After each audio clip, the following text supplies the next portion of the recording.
Irmãos, hoje é a nossa 36ª reunião de estudos e faz 3 ou 4 semanas que nós alcançamos esse tema que fala do fim dos tempos ou da escatologia, e nós, nessa primeira volta que nós estamos dando no assunto, nós não vamos procurar nos prender em pontos que não são fundamentais, mas de alguma maneira nós desejamos que o nosso coração seja tocado por esse anseio da noiva de Cristo, que é o retorno do seu noivo. Quando nós abrimos a Bíblia em Lucas 21, a partir do verso 29, a palavra de Deus nos diz assim: ainda lhe propôs uma parábola dizendo: vede a figueira e todas as árvores, quando começam a brotar, vendo, sabeis por vós mesmos que o verão está próximo. Verso 31, irmãos. Assim também, quando virdes acontecer estas coisas, sabei que está próximo o reino de Deus. Em verdade vos digo que não passará esta geração sem que tudo isso aconteça. Passará o céu e a terra, porém minhas palavras não passarão. Acautelai-vos por vós mesmos, para que nunca vos suceda que o vosso coração fique sobrecarregado com as consequências da orgia, da embriaguez e das preocupações deste mundo, e para que aquele dia não venha sobre vós repentinamente como um laço. Pois há de sobrevir a todos os que vivem sobre a face da terra. Vigiai, pois, a todo tempo, orando para que possais escapar de todas estas coisas que têm de suceder e estar em pé na presença do Filho do Homem. Também Mateus capítulo 24.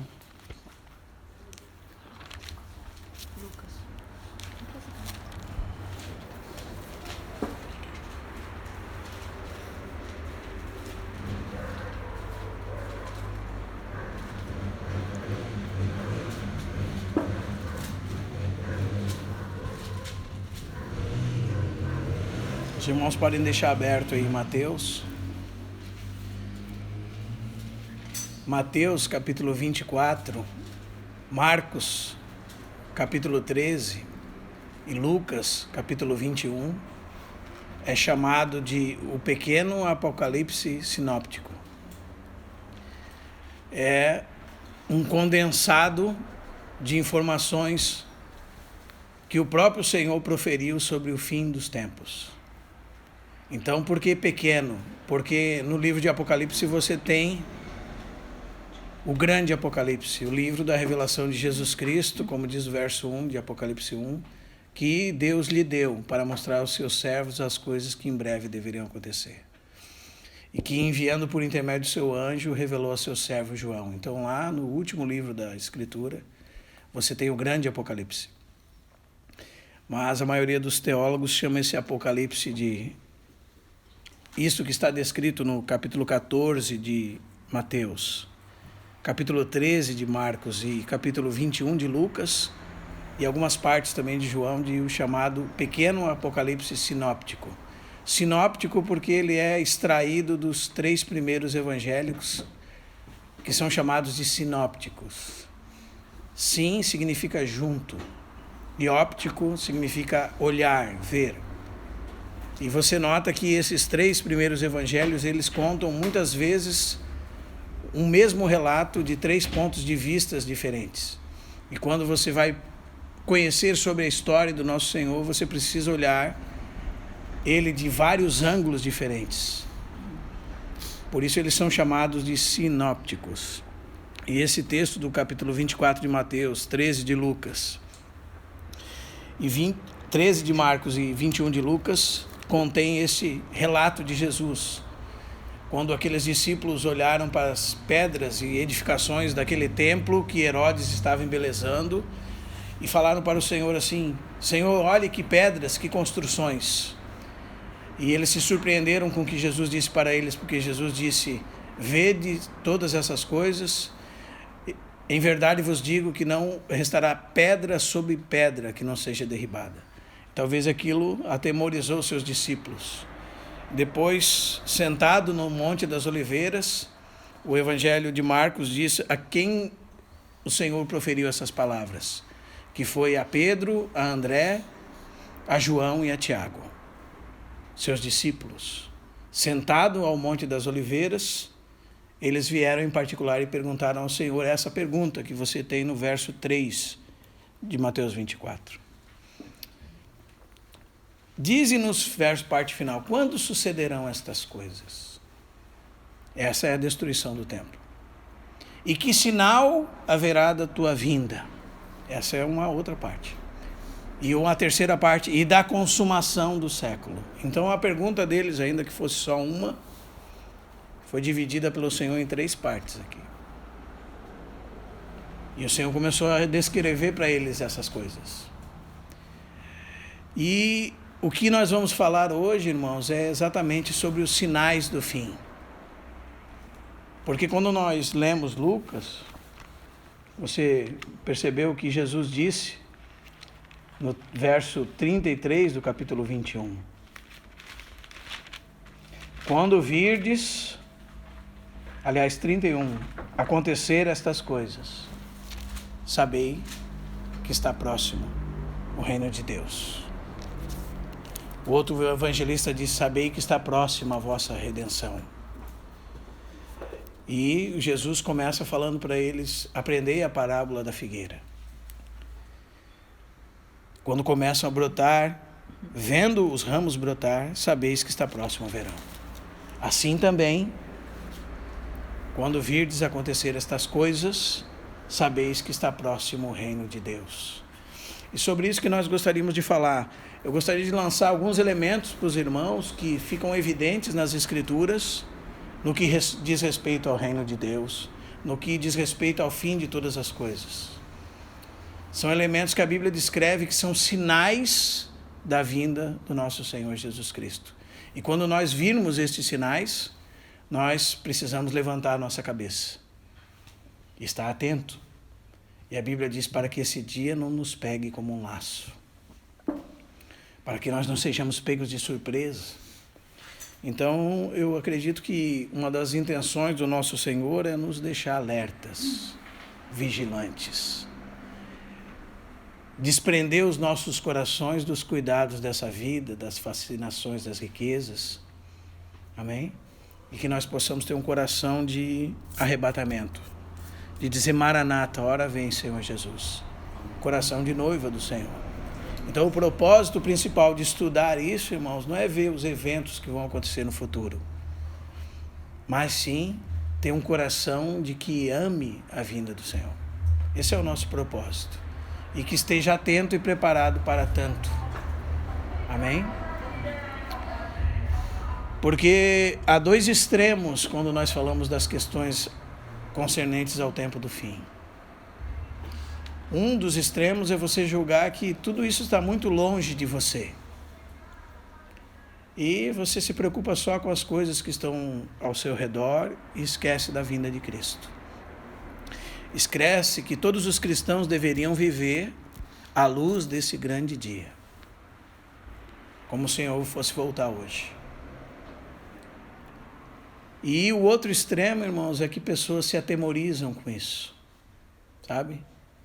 Pessoas que veem que sobre a igreja virá grande perseguição, então o que faremos? Vamos comprar uma chácara?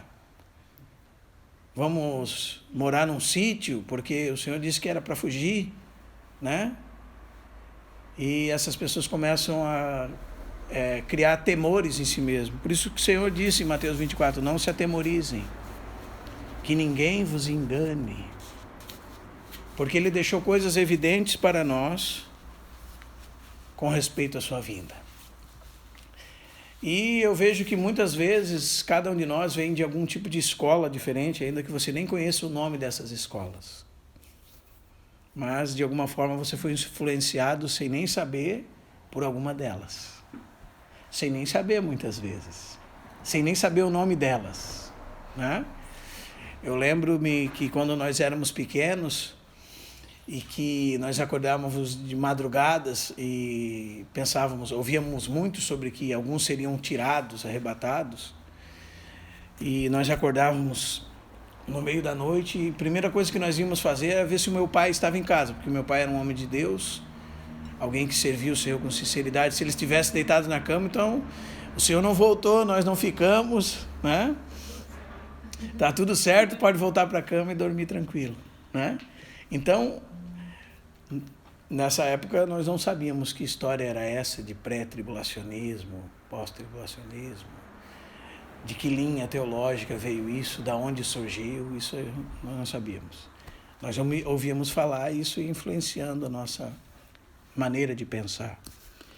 E talvez cada um de nós aqui, dependendo do contexto de onde veio, tenha alguma pré-concepção sobre isso. Mas nós precisamos avaliar as Escrituras e confrontar com as Escrituras aquilo que pensamos. Só cito isso para os irmãos porque mais para frente nós vamos tocar em pontos que talvez sejam um pouco mais difíceis de compreender. Mas nós precisamos deixar com que as Escrituras falem por si só, respeitando todos os irmãos, amados irmãos, saudosos irmãos, né? Hoje eu via ainda um irmão muito saudoso e pensava no meu coração como esse irmão que partiu fará falta, faz falta, como aquilo que ouvíamos dele nos fará falta, e tantos outros que estão partindo e também farão muita falta, né? São amados irmãos. Então nós lemos aqui, irmãos, verso 31 de Lucas 21. Quando virdes acontecer essas coisas, saber que está próximo ao reino de Deus. Então nós não podemos ignorar coisas que a Bíblia descreve, que nos apontam para os sinais do fim do mundo. Como diz um hino antigo, ele vence.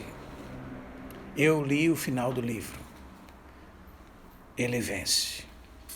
Essa é a nossa esperança. Talvez ninguém tenha essa notícia de como acaba o filme, né? Mas nós já temos, não é? Nós temos a figura garantida. Aleluia, esse hino dizia, ele vence. Eu li o final do livro, ele vence. Então realmente, isso nos traz muita alegria e gozo ao coração. Existem pessoas, irmãos, que interpretam estas passagens que nós vamos ler de uma maneira que a gente chama na teologia de preterista, pretérito, que tudo já se cumpriu no passado e nada mais haverá de se cumprir, até mesmo a vinda que se é descrita aqui, como se quando Jesus veio no Pentecostes ele já voltou, e essa segunda vinda fosse algo espiritual, e tudo isso já se aconteceu até o ano 70. Isso é uma visão, uma maneira de interpretar que muitas vezes avança o sinal em coisas que não deveria. Outros dizem que tudo que acontece nas coisas do fim deve ser visto como uma verdade eterna e um ideal de vida para os cristãos. Essa visão é chamada de idealista. Outros dizem que tudo vai acontecer no futuro e nada se cumpriu. Essa é futurista. E outros dizem que foi se acontecendo em torno da história, no decorrer da história. Essa é uma visão historicista. E para cada um desses pontos de vista, há uma visão diferente sobre o que nós estamos lendo aqui. Mateus 24, Marcos 13, Lucas 21. Então eu não gostaria de confundir a cabeça dos irmãos com essas coisas, mas elas existem. Elas estão aí, são espinhas de peixe. Amém? São difíceis de engolir. Você tem que ouvir tudo, analisar diante do Senhor, considerar. Amém? Amém. Só coloco isso em pauta para os irmãos para perceber que não é um assunto tão simples de se lidar e que muitas vezes a nossa visão já está estabelecida porque nós não conhecemos tudo o que diz respeito ao assunto. Mas nós precisamos de todas elas para ter um ponto de vista equilibrado. Então, nós, irmãos, temos duas escolas no que diz respeito à teologia de uma maneira geral. Uma delas é chamada Teologia do Pacto. E essa escola é representada pelos nossos irmãos reformados. Eles creem que Deus sempre teve a mesma maneira de lidar, sempre foi a graça pela fé, desde sempre. E Deus fez alianças com os homens. E no outro lado, nós temos a escola dos irmãos que tem a teologia chamada dispensacionalista, que relativamente é nova, tem menos de 200 anos. Eles caminham dizendo que Deus houve tratos de Deus com o homem em várias fases do homem, a era da inocência, a era da consciência, da lei, da graça, do reino futuro, do milênio, depois do estado futuro de todas as coisas, eterno. E todas elas têm coisas para contribuir para nós. E todas elas têm excessos em alguns pontos. Então, nós que caminhamos como irmãos, que não nos reunimos nem entre os pentecostais, que são da linha dispensacionalista, nem entre os tradicionais, que são da linha reformada, que nós caminhamos no meio deles, nós podemos nos servir daquilo que é bom, bíblico e de ambas as escolas. Isso é muito importante, porque nós podemos ter uma conciliação entre essas coisas. Existem coisas exageradas de um lado, existem coisas exageradas do outro também. São também para você saber que existem. E muito possivelmente, se você veio de uma linha pentecostal, você é influenciado por essa escola dispensacionalista. Se você veio de uma linha reformada, presbiteriana, alguns batistas, você é influenciado por essa aqui. Mas nós não podemos concordar nem tanto com uns, nem tanto com outros. Nós precisamos olhar aquilo que mais se aproxima da palavra de Deus e se servir da contribuição de todos esses irmãos que são necessários e nos ajuda a compreender a palavra de Deus. Fazendo este preâmbulo, então nós podemos avaliar algumas coisas que a Bíblia diz que acontecerá antes da vinda do nosso Senhor. Tudo isso que nós vamos dizer, irmãos, todos esses sinais, os irmãos podem interpretar de uma maneira clara, da seguinte forma: eles realmente, sobre eles, teve cumprimentos no decorrer da história. Por exemplo, vou dar um exemplo para os irmãos. A igreja sempre foi perseguida. A igreja sempre sofreu tribulação. Mas essa perseguição constante da igreja é como dores de parto de uma mulher que está para dar à luz. Quando ela vai dar à luz, essas dores se intensificam. Então, essas tribulações da igreja em todo o decorrer do tempo, um dia culminarão numa grande tribulação. Os irmãos estão entendendo? Então, muitas vezes nós nos confundimos nesse aspecto. Por exemplo, um irmão que está diante de uma tribulação muito grande nos nossos dias pode pensar e interpretar a Bíblia na vida dele, no contexto do país dele, muitas vezes, como sendo já a grande tribulação. Mas, se ele avaliar que a igreja sofreu em muitos lugares, muitas vezes, ele talvez possa ter uma visão clara que ainda que ele está sofrendo naquele momento, mas ainda não chegou essa tribulação que Jesus disse aqui, que nunca houve, nem jamais haverá. E se não tivesse se abreviados esses dias, nenhuma carne escaparia. Até mesmo os próprios escolhidos. Por que eu estou falando isso? Porque muitos irmãos veem, irmãos, o que os irmãos sofreram no ano 70 depois de Cristo e avaliam que aquele momento foi o momento que Jesus descrevia. Mas aquele momento foi um momento que prefigurava aquilo que um dia viria de maneira muito mais intensa, muito mais profunda sobre nós, os discípulos. Então, tudo que nós vamos ver aqui, de alguma maneira, já está acontecendo no mundo. Por exemplo, João diz, na sua primeira epístola, no capítulo 4, que um dia viria o anticristo, mas muitos anticristos já têm saído pelo mundo.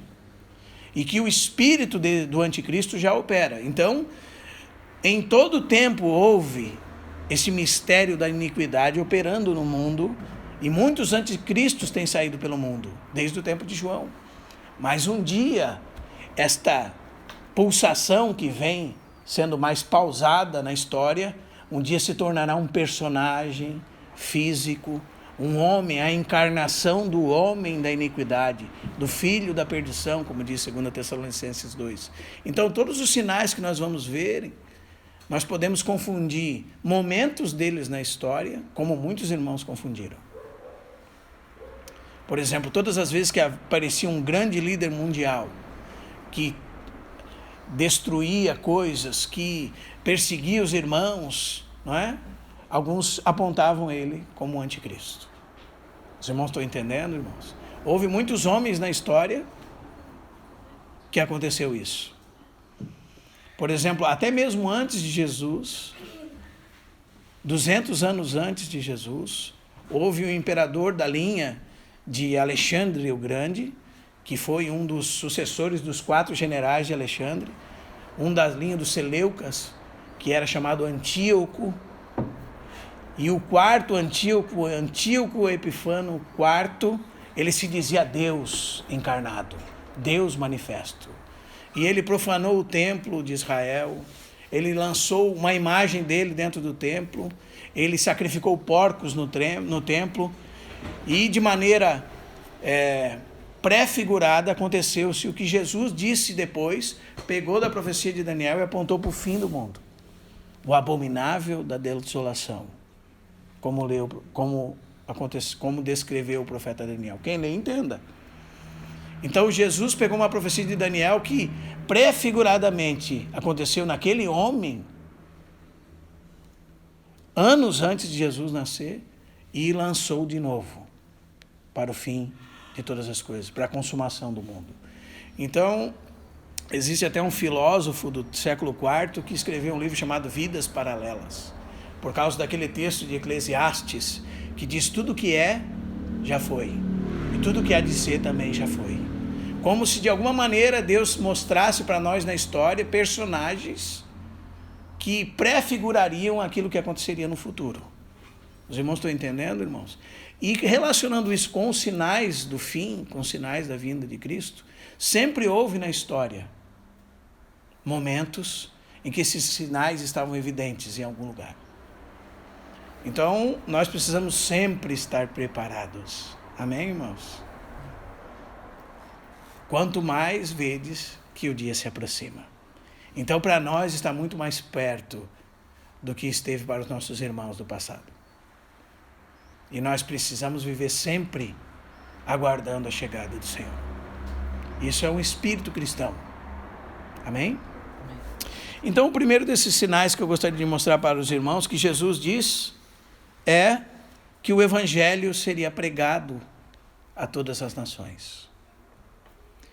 Se você olhar, muitas vezes, irmãos, o próprio Paulo diz que, através dele, o Evangelho tinha sido pregado em todo o mundo habitado. Então, nós temos um problema. Bom, para os irmãos preteristas, então o Evangelho já foi pregado em todo o mundo. Mas nós que conhecemos lugares que nunca chegou o Evangelho, podemos dizer que haverá um tempo, isso será um sinal da vinda de Cristo, que o Evangelho será pregado a todas as nações, para testemunho a todas as nações. Então esse evangelismo, esse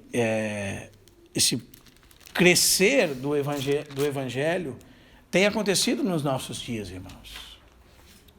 Amém? Nunca foi tão disponível o Evangelho como é nos nossos dias. Nunca.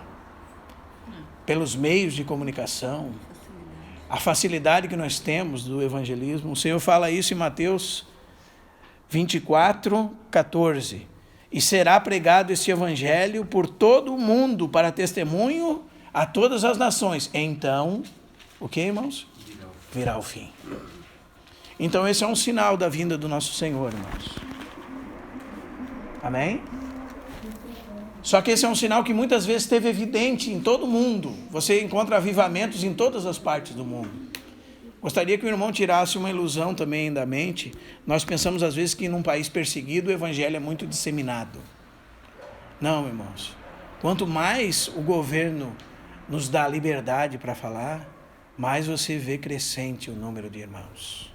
Os irmãos entendem, irmãos? Então, por isso que o Senhor nos ora para que nós tenhamos sempre um coração de orar por tempo, nos pede que tenhamos um coração de orar por tempos de refrigério, para que o Evangelho cada vez mais prospere, para que pessoas sejam alcançadas por Cristo. Amém? Então esse é um sinal. Eu gostaria que os seus irmãos quisessem marcar os textos. Mateus 24, 14, Marcos 13, 10, Romanos 11, 25, Colossenses 1, 23, Colossenses 1, 5 e 6. E nesse evangelho ser pregado a todo mundo, irmãos, nós temos duas questões que nós precisamos que fique clara para nós. Nós podemos dizer que Deus tem um povo. E esse povo de Deus será um só no fim. Um único pastor e um único só rebanho. E essa é uma dificuldade que há entre muitos irmãos de diversas escolas. Porque muitos irmãos dividem o povo de Deus em o povo terreno de Deus e o povo celestial de Deus. Esses são os nossos irmãos, amados irmãos, que seguem a linha dos dispensacionalistas. E eles elaboram um projeto de Deus para Israel terreno, irmão, como nação, como salvação exclusiva para eles, e que essa parte da terra vai ser para eles, e a igreja vai morar no céu, e vai... É uma elaboração que outros irmãos já não concordam tanto com isso. Então eu gostaria de ter uma palavra mais equilibrada com respeito a isso a todos nós. Amém? O Senhor tem um único povo. A semente de Abraão. Mas a semente de Abraão para Deus seria como o pó da terra e como as estrelas do céu. As estrelas do céu prefiguram os gentios, irmãos, sem dúvida nenhuma. E o pó da terra, aquela semente natural de Abraão. Mas em Cristo se convergiria ambos num só povo, num só rebanho, num único pastor. Então, se você chegar para um judeu hoje, um irmão judeu, que se converteu a Cristo, que tem Cristo como seu Salvador, sabe o que ele vai dizer para você? Você vai dizer para ele assim: irmão, você é judeu? E ele vai dizer assim: não, irmão, em Cristo não há judeu nem grego. Você vai ouvir isso dele. Mas muitos dos nossos irmãos ainda fazem uma distinção, que a parede de separação que Jesus tirou fora, derribou. Amém? Por quê? Porque há profecias que dizem respeito ao retorno deles para Jerusalém, à reconstrução do templo, a eles se tornar novamente nação, e são profecias reais. Mas talvez nós não podemos ultrapassar um pouco o limite daquilo que é o que a Bíblia diz. Porque em Cristo há a realidade das coisas, irmãos. Então, uma palavra para você ficar guardado disso: considere sempre que o Senhor sempre tem um só povo, simbolizado na mulher, por exemplo, que ele teria como esposa de si. E essa mulher, nela está todos os santos do Antigo Testamento, todos os santos do Novo Testamento, toda a era da igreja, todo o povo de Deus em todas as eras, não dois povos, um único povo. Então, ainda que civilmente, irmãos, politicamente, as profecias demonstram o conhecimento de Deus sobre os judeus, que eles voltariam para lá, que eles realmente, como um país, devem seguir as normas que Deus deu para ele. Como você tem as normas no Brasil, eles devem seguir as normas que Deus deu para eles, como executar juízos sobre os malfeitores, as leis com respeito a todas as coisas. Eles são um país. Os irmãos estão entendendo, irmãos? Nesse tempo que nós estamos agora, eles devem cumprir aquilo que Deus descreveu como constituição deles. Amém? Mas quando eles se convertem a Cristo, irmãos, eles ainda vão continuar seguindo aquelas leis civis deles. Porém, entretanto, no que se refere a coisas que em Cristo se tornaram uma realidade, então eles já deixam as sombras e começam a viver a realidade. O problema é que muitos irmãos hoje fazem até o caminho inverso, né? Eles tentam virar judeus, não é verdade? Mas há muitos perigos nisso. E também, às vezes, nós entendemos essas profecias como se Deus tivesse dois povos. Amém? Mas eu gostaria de frisar para os irmãos que é um povo de Deus. Então, muitas vezes a profecia vai estar falando de um judeu naturalmente falando. Um descendente de Abraão segundo a carne. E muitas vezes ela vai estar falando do Israel de Deus, celestial. Os irmãos estão entendendo, irmãos? Então nós precisamos ver esses detalhes da palavra de Deus. Mas um dos sinais desse evangelismo que alcançará todo mundo, irmãos, é que haverá a plenitude dos gentios primeiro. Então você encontra isso, por exemplo, em Lucas, que nós estávamos lendo, no capítulo 21.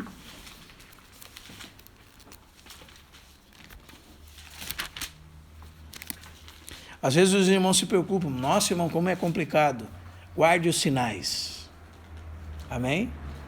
Deixa que o Espírito Santo faça o resto. Amém? Se você acha difícil, o Senhor vai te dando clareza à medida que o tempo passa e você vai se dedicando à palavra de Deus. Lucas 21, 24. Jesus descrevendo a tribulação que viria, ele diz assim no verso 24: cairão ao fio da espada e serão levados cativos. Está falando do povo judeu, irmãos, a todas as nações. Guarde esse tempo, irmão, até que os tempos dos gentios se completem. Guarde esse tempo. Foi aberta uma porta para a salvação dos gentios. E quando se completar o número desses gentios, desses que não são por natureza judeus, segundo a carne, quando se completar o número deles, o Senhor se voltará para os judeus. Isso você lê lá em Romanos, capítulo 11, verso 25.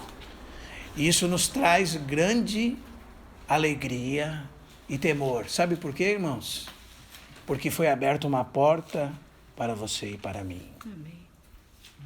Para que o Evangelho alcançasse você e a mim. O Senhor, de alguma forma, seus juízos, seus propósitos, permitiram e incluíram o endurecimento desses homens até que se haja completado a plenitude dos gentios. Então esse é um ponto do evangelismo, dos sinais.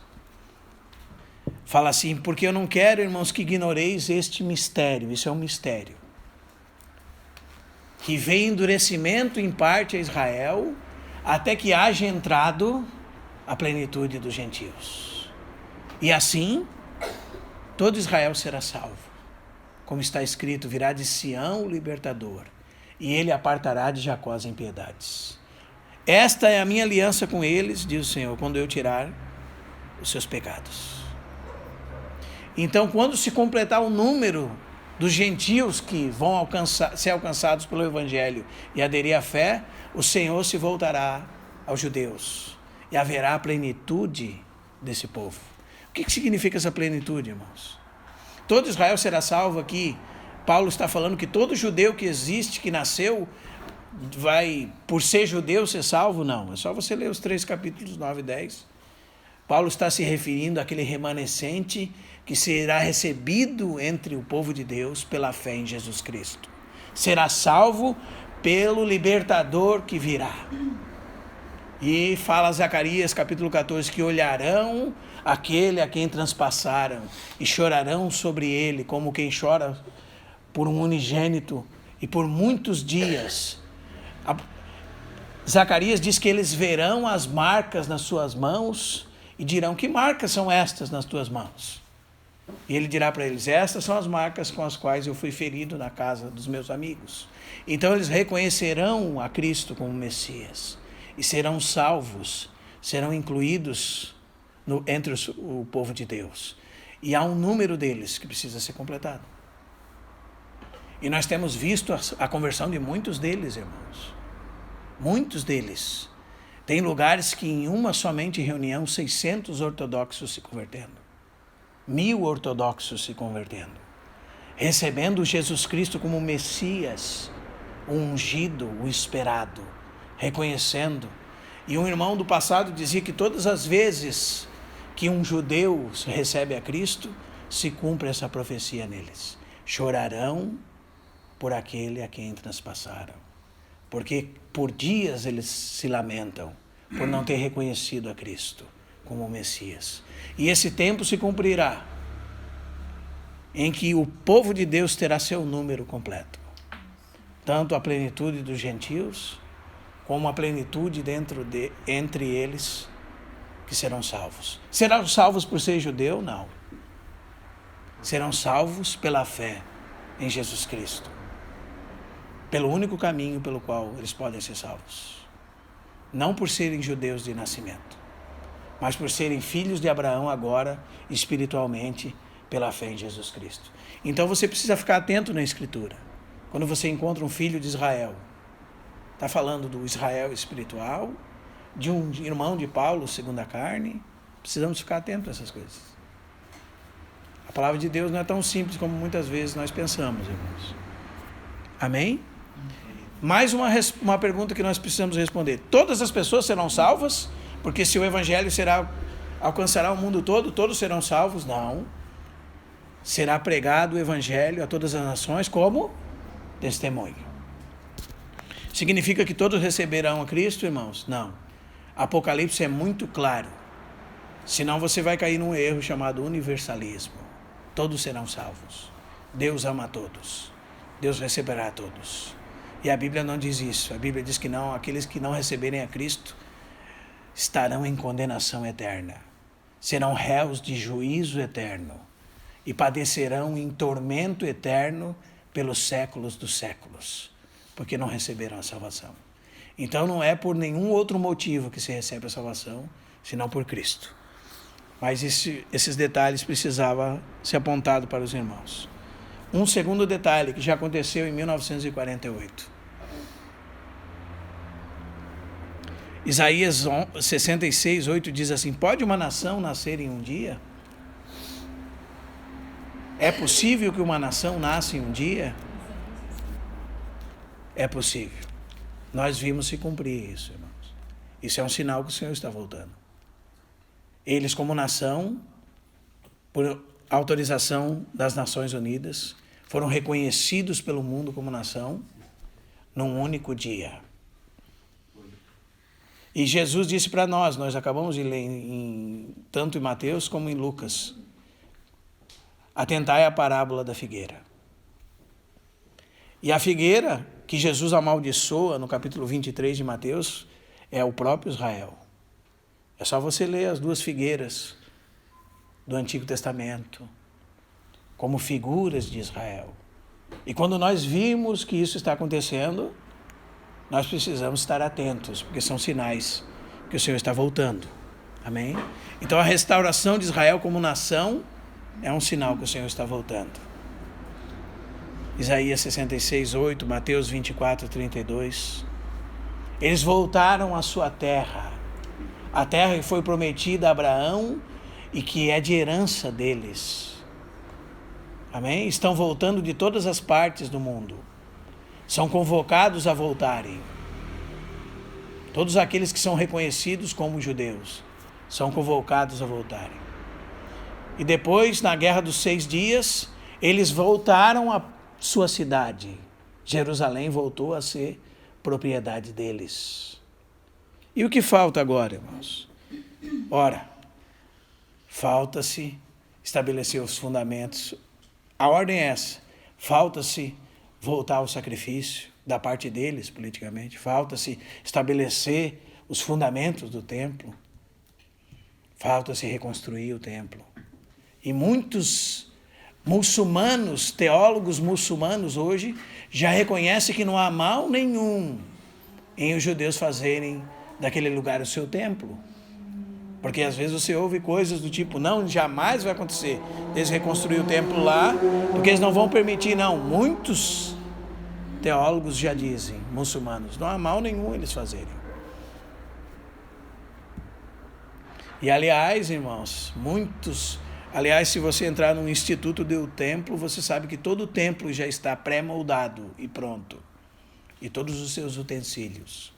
E todos os sacerdotes já estão sendo treinados. São reconhecidos como da família de Arão por DNA. E são treinados desde criança para como cortar os animais.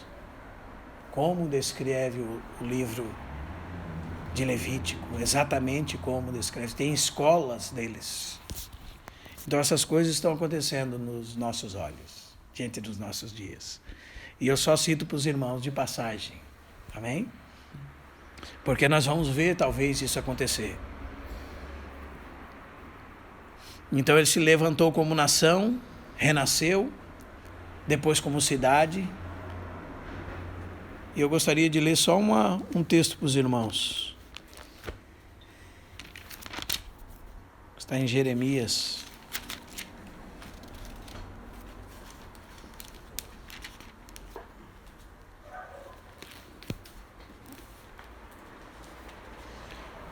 Olha só esse processo aqui, irmãos. Foi exatamente o que aconteceu com eles. Jeremias 30, 18. Assim diz o Senhor: eis que restaurarei a sorte das tendas de Jacó. Começou assim, sabia? Vários nativos em tendas. Então foram reconhecidos como nação. E me compadecerei das suas moradas. A cidade será reedificada. Esse é o primeiro. O Senhor os ajuntou como em tendas. E eles voltaram a ser um país, uma nação. E depois, a cidade será reedificada sobre o montão de ruínas. E o palácio habitado será habitado como outrora. Os irmãos estão vendo, tem um processo aqui. Exatamente o que está acontecendo com eles. Quando virdes, atentai à parábola da figueira. Quando os seus ramos brotam, vedes que está próximo o verão. Então isso é um sinal para nós, irmãos. Começaram com tendas, voltaram para a cidade. E depois o que acontecerá? Ora, Jesus disse que vão colocar o abominável da desolação de volta no lugar santo. Quem lê, entenda. Para ter lugar santo, tem que ter templo de novo. E esse é o terceiro templo. Os irmãos estão entendendo, irmãos? E são sinais para nós. Amém? Nós precisamos entender, irmãos, que isso é tão verdade, tão realidade diante de Deus, que você nem imagina. Em 1500 houve foi quando se descobriu que a Terra girava em torno do Sol, não de maneira arredondada, mas em elipse. Foi um irmão cientista que Deus revelou isso. 1560 e alguma coisa. Mas quando você vai perceber, quando Deus disse que é o primeiro dia do ano deles, que é do entardecer do dia 20 de março para o dia 21, nesse dia se celebra o primeiro dia do ano, você descobre como a palavra de Deus é perfeita. Porque esse é o ano cósmico. Quando a Terra passa pela linha do equador solar. Aí você olha assim, meu Deus, isso deve ser verdade, né? E ali celebraram o primeiro mês, o cabeça do ano, a Bib Nissan. E nesse mês, no dia 14, se celebra a Páscoa, que simboliza a morte do Senhor. Os irmãos estão entendendo, irmãos? Deus tem o seu calendário, irmãos. Os irmãos estão entendendo, irmãos? Deus já tem aquilo que vai acontecer. E nós precisamos estar atentos. E, bom, depois de milhares de anos, alguém descobriu isso que Deus já descrevia na Bíblia. Então, isso é um motivo de grande espanto para nós, que conhecemos as Escrituras. Porque agora nós descobrimos que o ano que Deus disse que era o primeiro do ano, é o ano cósmico, o verdadeiro ano, o verdadeiro início do ano. Os irmãos estão entendendo, irmãos? Então, se Deus diz que quando a figueira voltar a brotar. Jesus disse assim: eis que estou próximo às portas. Então, esse é um sinal para nós. Amém? Os irmãos entendem, irmãos? Então, nós precisamos ficar de olho. Nós precisamos ler a Bíblia e o jornal. Amém? Perceber o que está acontecendo no mundo. Perceber o que pode culminar nisso. Amém? Só toquei essa questão do ano para os irmãos perceberem como há precisão na palavra de Deus. Amém? Eles voltaram a ser nação. Amém, irmãos? O desejo e o projeto deles é voltar a ter o lugar deles. Eles vão voltar a ter o lugar deles. Aquele lugar vai voltar a ser feito. Nós vamos ver a história comprovar o que a Bíblia diz diante dos nossos olhos. Mas isso são sinais da vinda de Cristo. Isso nos alegra o coração. Amém? Um terceiro sinal da vinda de Cristo, irmãos, que sempre aconteceu e sempre aconteceu, mas um dia se culminará em personagens reais, é que nós teremos, desde sempre, desde a época de João, dos apóstolos, falsos cristos e falsos profetas. E é o que Jesus diz, não é? Mateus 24, versículo 5. Primeiro Jesus começa no verso 4. Né? Vede que ninguém vos engane. Você quer saber como é que se pode descrever a nossa época, irmão? Um tempo de engano. Um tempo de loucura. De fantasia. De engano. E Jesus adverte a gente que nós não podemos ser enganados. Preste atenção. Não deixe que ninguém te engane. Porque muitos virão dizendo em meu nome, eu sou o Cristo. E enganarão a muitos. Amém? Isso se repete depois no verso 24. Porque surgirão falsos cristos e falsos profetas, operando grandes sinais e prodígios para enganar, se possível, os próprios eleitos. Vede que vô-lo tenho predito. Então nós não estamos, talvez se nós estamos sendo pegos de surpresa ou sendo enganados, é porque nós não estamos dando atenção ao que Jesus nos predisse, nos disse que aconteceria de antemão. Amém? Muitas vezes você está ouvindo dizer que a igreja vai prosperar a tal ponto que todo mundo será invadido pelo reino de Deus, e nós todos aqui estamos lutando para que o reino de Deus se estabeleça. Então, nós temos que ir para a política, uns para a política, outros para tal região, vamos ser governadores nessa época, é o reino de Deus sendo estabelecido. Você nem sabe de onde veio isso. Chama-se pós-milenismo, que a igreja já está vivendo um milênio até um período de paz plena onde Cristo voltará, mas você só ouve falar isso, não é? Mas não foi o que Jesus disse. Haverá problemas. E ainda que a igreja prospere no meio desses problemas e seja uma luz numa era de perversidade, de podridão, de devassidão, mas o mundo não melhorará, só piorará. Pode ser que você encontre uma fase boa aqui, ali, mas não é o que a Bíblia diz. Tessalonicenses 5 diz, quando ouvirdes sobre paz e segurança, eis que lhes virá repentina destruição. Então esses são como profetas do tempo de Jeremias, que Deus dizia que haveria cativeiros, dizia não, seremos vitoriosos. A bênção de Deus está sobre nós. Nenhum mal nos sucederá. Não acontecerá nada de ruim para conosco. Não é verdade, irmãos. Nós estamos vendo esses sinais. Sempre houve falsos profetas, falsos cristos. Não é verdade? Mas um dia terá o personagem chamado falso profeta. E que a besta que surge do mar dará o poder a ele.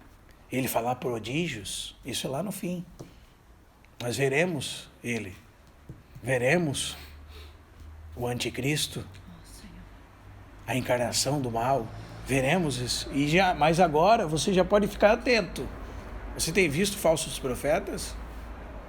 Você tem medido alguns falsos profetas por Deuteronômio 13, Deuteronômio 18? Pelo espírito do anticristo que já opera também? Como diz João na sua primeira epístola, no capítulo 2, no capítulo 4, na sua segunda epístola também. São sinais que nós precisamos estar atentos. Sempre estão por aí. Amém? São sinais que o Senhor está voltando. Também, irmãos, nós temos falsos mestres. Entra no 3? Isso. Falsos profetas, falsos cristos, falsos mestres. Isso você encontra lá em 2 de Pedro, capítulo 2. Como no meio do povo houve falsos profetas no Antigo Testamento, também entre vós surgirão falsos mestres, com heresias destruidoras, a ponto de renegar o próprio Senhor que os resgatou. Terão práticas libertinas, difamarão o caminho da verdade. É isso que você vê hoje, irmãos. Pessoas que envergonham o Evangelho de nosso Senhor Jesus Cristo. Por causa deles, você ouve que ser crente é ser aquilo que eles são. Isso é difamar o caminho da verdade. É envergonhar o Evangelho do nosso Senhor Jesus Cristo. Só que são sinais que o Senhor está voltando. Os irmãos entendem, irmãos? Eles fazem negócios dos irmãos. Os irmãos são a sua moeda de negócio. Leia a segunda epístola de Pedro, leia Judas, epístola de Judas, capítulo único. São homens de todo corrompidos, réprobos quanto à fé. São homens que não respeitam a autoridade. Tenha cuidado, irmão, quando você vê um homem desse dizendo assim, vamos pisar na cabeça do diabo hoje. Tenha cuidado. Eles não sabem o que é autoridade. Eles não sabem o que eles são perto do diabo. Que era um querubim da glória, da guarda da glória de Deus. Ele caiu, mas ele deixou de ser um querubim? A criatura que ele é, deixou de ser um querubim, irmãos? O próprio anjo, o arcanjo Miguel, quando contendia com respeito ao corpo de Moisés, não ousou proferir palavra de autoridade contra ele. Tenha cuidado com esse papo aí de vamos pisar na cabeça do diabo agora. São coisas de homens falsos mestres, que não sabem o que é autoridade, que não reconhecem a autoridade, que não sabem que estão em Cristo, pensam que têm autoridade contra principados e potestades, como se eles fossem poderosos. E você e eu, sem Cristo, não somos nada, muito menos contra um homem que a Bíblia diz em Ezequiel 28 que era mais sábio que Daniel, contra um ser que era mais sábio que Daniel. Então tome cuidado com aquilo que nós estamos vivendo, mas fique atento. Nós temos visto isso acontecer e cada vez mais isso se evidencia. Isso está num progresso, não é verdade, irmãos? Talvez na época de João não era um progresso tão grande destes homens como nós vemos hoje. Estão espalhados, cada vez mais evidentes. Isso é um sinal que a nossa redenção se aproxima. E você, se é um irmão, uma irmã, você tem um campo fértil para pegar a verdade. Porque a verdade, irmãos, ela é maravilhosa, ela liberta. Ela acusa e mostra as garras de todas essas loucuras. O Evangelho não tem nada a ver com isso. Então, se nós estivermos envolvidos com o Evangelho genuíno de nosso Senhor Jesus Cristo, então nós vamos ser luz no meio dessas trevas. Amém. No meio de uma geração pervertida e corrupta, como diz Filipenses 2,14. 14, 15, 16. E nós podemos ser luz diante dessa geração. Como? Conhecendo a verdade. Interessados em conhecer o que a Bíblia diz. Com um coração humilde, irmãos. Para perceber que você pode estar errado. Você pode estar equivocado. Você pode ser ainda influenciado por escolas de pensamento que você herdou dos seus pais. Uma vã maneira de ser e de crer que você herdou do seu pai. Outro sinal evidente, o quarto sinal, é que nos últimos tempos, Pedro diz na sua segunda epístola, não sei se os irmãos marcaram, o terceiro, falsos cristos, falsos profetas, falsos mestres. Os textos, Mateus 24, 5, Mateus 24, 24, 1 de João 4, 3, 1 de João 2, 18, 2 de Pedro 2, do verso 1 ao 3, mas você pode ler o capítulo todo, Epístola de Judas, e esse próximo tópico, os escarnecedores, ponto 4. Você vai encontrar na segunda Epístola de Pedro.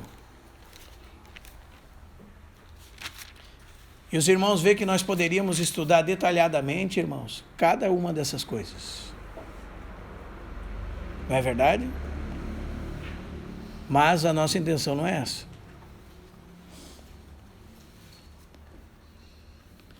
Capítulo 3 da segunda epístola de Pedro. Pedro diz assim a partir do verso 1, ora, amados, esta é agora a segunda epístola que vos escrevo. Em ambas, procuro despertar com lembranças a vossa mente esclarecida, para que vos recordeis das palavras que anteriormente foram ditas pelos profetas, bem como do mandamento do Senhor e Salvador, ensinado pelos vossos apóstolos. Tendo em conta, vede que vô-lo tenho predito, Jesus disse. Tendo em conta, antes de tudo, que nos últimos dias virão escarnecedores, com seus escárnios, andando segundo as suas próprias paixões. E dizendo, veja o que esses escarnecedores, do que eles escarnecem, irmãos? Escarnecer significa zombar, brincar, gracejar, fazer piada. Veja do que eles fazem piada. Qual é o motivo da brincadeira deles? Do que eles zombam? Do que eles escarnecem? Onde está a promessa da sua vinda? Porque desde que os pais dormiram, ou seja, desde que os homens têm morrido um após o outro, as coisas permanecem como desde o princípio da criação. Como é que está o seu coração no que se refere à vinda, irmãos? Você será que não tem sido entorpecido por algum desses escarnecedores? Porque todas as vezes que o seu coração está entorpecido e você tem esquecido que o Senhor virá, e que você tem vivido uma vida como se Ele não viesse, você tem sido talvez atingido pelo fruto da mensagem desses homens, ainda que você não se aperceba disso. Diz assim que, onde está a promessa da sua vinda? Porque desde que os pais dormiram, todas as coisas permanecem como desde o princípio da criação. Porque, deliberadamente, propositalmente, intencionalmente, não é por um engano, eles determinam isso no seu próprio coração, com intenção de fazer isso. Deliberadamente, eles decidem se esquecer. Eles determinam na sua mente esquecer. Que desde longo tempo houve céus, bem como terra, a qual surgiu da água e através da água pela palavra de Deus. Isso aqui não é dilúvio não, irmãos. Isso aqui é a palavra de Deus, que fez através dela todas as coisas existirem. Esses homens esquecem que existe Deus. Esses homens esquecem que Deus trouxe todas as coisas à existência ex nihilo, do nada, através da sua palavra. E não vamos entrar aqui em méritos da restauração de todas as coisas, depois, né, do Tohu Vavohu de Gênesis 1 e 2. Mas pela palavra dele, ele disse, haja luz, houve luz. Haja separação entre a luz e as trevas. Haja separação entre as águas de cima. Porque é disso que o universo é constituído. Quando você pega a cauda de um cometa, ele tem o mesmo material da água do mar. As águas de cima, as águas de baixo. E pela sua palavra, tudo veio a existir. Deliberadamente, eles zombam da vinda de Deus. Eles fingem que Deus não existe. Eles andam no mundo como se Deus não existisse. Como se não fosse Deus que criou todas as coisas. Que tudo foi feito pela sua palavra. E vê que Pedro se avança mais um ponto. Não só isso, né? Verso 6. E pela água, a qual nesse momento do verso 6 simboliza o juízo de Deus, veio a perecer o mundo daquele tempo afogado em água. Os irmãos percebem aqui o que Pedro está querendo dizer, irmãos? Esses homens escarnecem de Deus, zombam e deliberadamente esquecem. Eles, pela sua intenção, colocam no propósito do seu coração ofuscar a verdade presente que Deus existe, que Deus criou todas as coisas pela sua palavra, mas não só isso, verso 6. Ele julgará todas as coisas. E Pedro avança um ponto a seguir, não julgará mais pela água.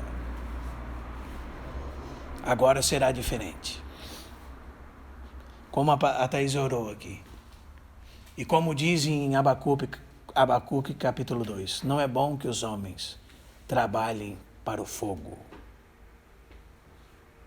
Porque tudo que nós vemos, irmãos, será destruído pelo fogo. É isso que Pedro vai falar aqui.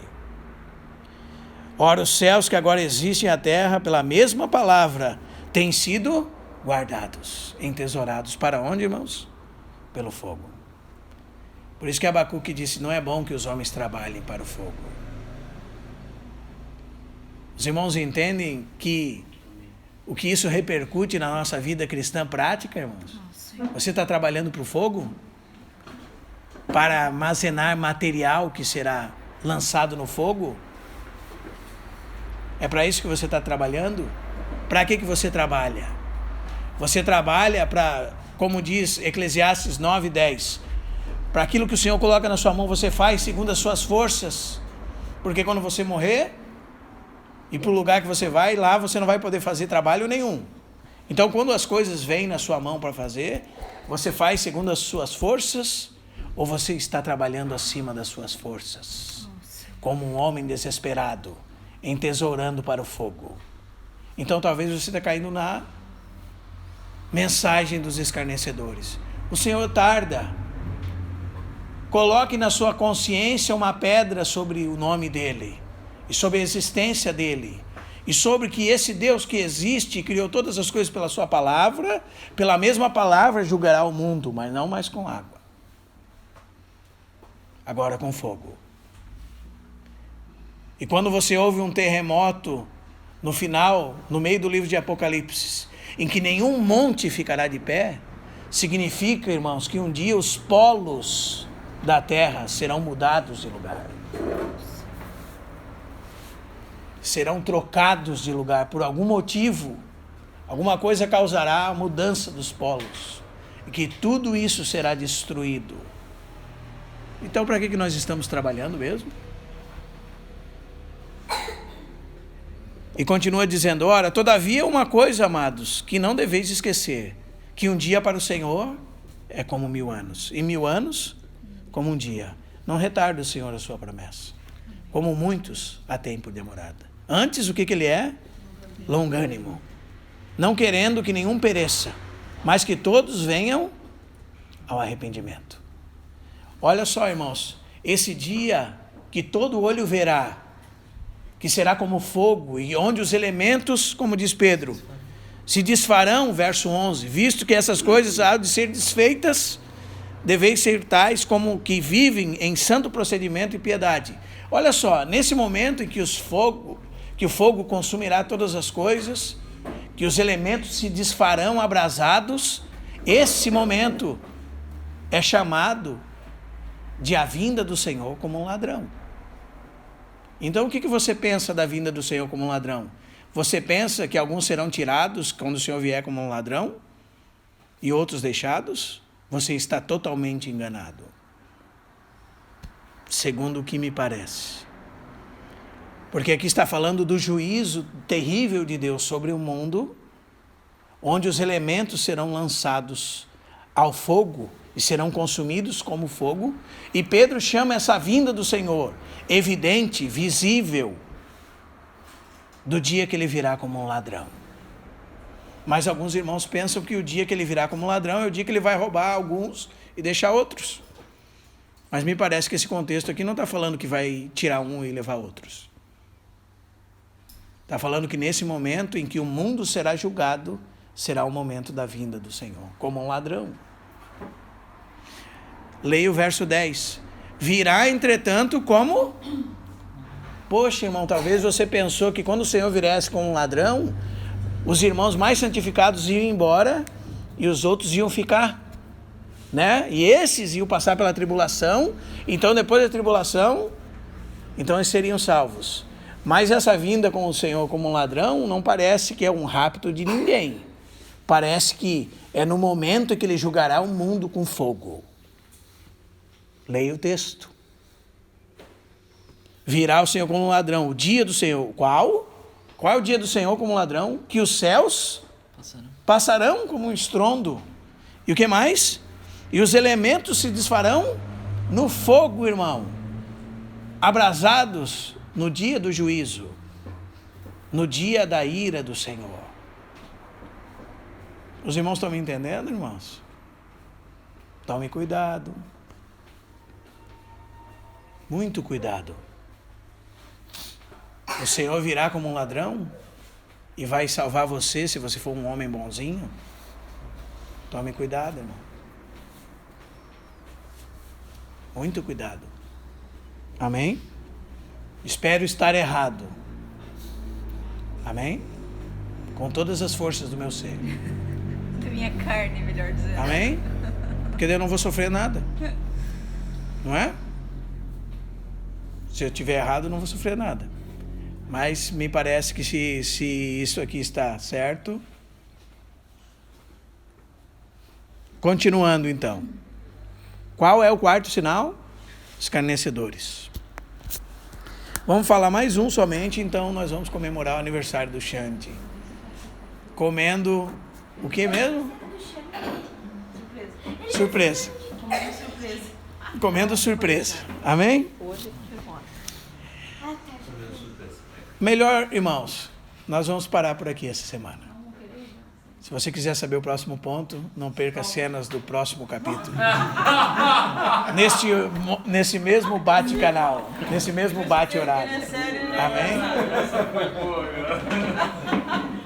Glória a Deus, irmãos. O Senhor nos ajude, irmãos. Que o dia do Senhor virá como um ladrão, sim. Mas nesse dia os elementos abrasados se desfarão. Os céus serão mudados e tirados como uma roupa velha. Onde que foi esses dias que... Os polos magnéticos da Terra serão tirados do seu lugar e já estão sendo movidos do seu lugar. Os cientistas já estão com um problema para saber qual é o norte. Porque onde era o polo já não é mais. Né? Então, irmãos, nós precisamos estar atentos. Que o Senhor nos ajude a identificar os sinais da sua vinda. E não viver como se o Senhor não fosse voltar. Porque talvez nós estamos sendo atingidos pela mensagem de escarnecedores. Que o Senhor nos ajude. Eu estou falando para você sair amanhã vendendo suas coisas? Não. Estou falando para você amanhã comprar um sítio e se mudar? Também não. Só estou falando para você não viver como se o Senhor não fosse voltar. Tem que trabalhar. Quem não trabalha, que não coma. Mas o Rei virá. Amém. Nós sabemos disso. E nosso coração não pode estar entorpecido com esse mundo. Amém? Com os cuidados dessa vida. Para que nós possamos estar em pé. Sabe o que Jesus disse para os discípulos, irmãos? Quando virdes essas coisas, levantai os vossos olhos. Levantai as vossas cabeças. E é isso que diz 1 Tessalonicenses 1:10. Nós aguardamos do céu o seu Filho, a quem Deus o ressuscitou dentre os mortos. Jesus. Esse é quem aguardamos. Então, quando nós olhamos essas coisas, nós vamos olhar para o céu de manhã e aguardar o Senhor. Amém? O Senhor nos ajude, irmãos. Vamos orar.